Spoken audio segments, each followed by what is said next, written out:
Goeiemôre my boetie en sissa, wees gegroet in die wonderlike naam van Jesus op hierdie geseënde donderdagoggend en baie dankie dat ek die voorreg het om vir elkeen van julle te kan bid vir oggend. Ek hoop julle is reg vir hierdie nuwe dag wat voorlê. Kom ek bid vir ons. Vader, ek kom na U toe in die lieflike naam van Jesus Christus.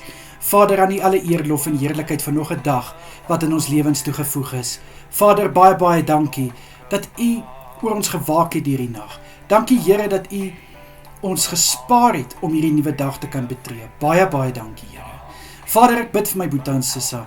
Mag hulle U teenwoordigheid ervaar waar hulle ook al vandag is. Ek bid vir U goedheid en guns om op hulle te rus. Vader, vir die by die werk bid ek dat hulle sukses sal behaal. Vader, mag hulle gevul wees met krag en met wysheid om hulle beste te kan doen en gee. Ek bid vir goeie moed en vir positiwiteit in hulle werk deur hierdie dag in Jesus Christus naam. Vader, vir die wat by die huis is, bid ek dat dit wat hulle hande aanraak vandag, Vader, mag hulle vreugde en vrede daarby baat. Mag dit veroorsaak, liewe Here, dat hulle die vrugte pluk van hulle arbeid. Mag die resultate voorspoedig wees en ek bid dat hulle U sal kan verheerlik in dit wat hulle vandag doen, in Jesus Christus naam. Vader, ek bid vir elke boetie en sissa wat nou gaan slaap na laasnag se werk. Vader, mag hulle goeie rus inkry.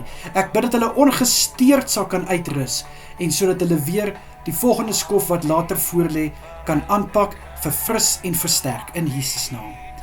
Vader, ek bid in U kosbare naam om elke boetie en sissa te beskerm deur hierdie dag en vir hulle asseblief veilig te hou waar hulle self bevind.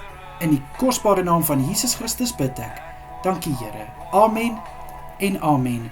My boetie en sissa, julle moet 'n wonderlike dag verder hê. Kyk mooi na julle self en as dit God se wil is, bid ek vanaand weer saam met julle. Totsiens julle.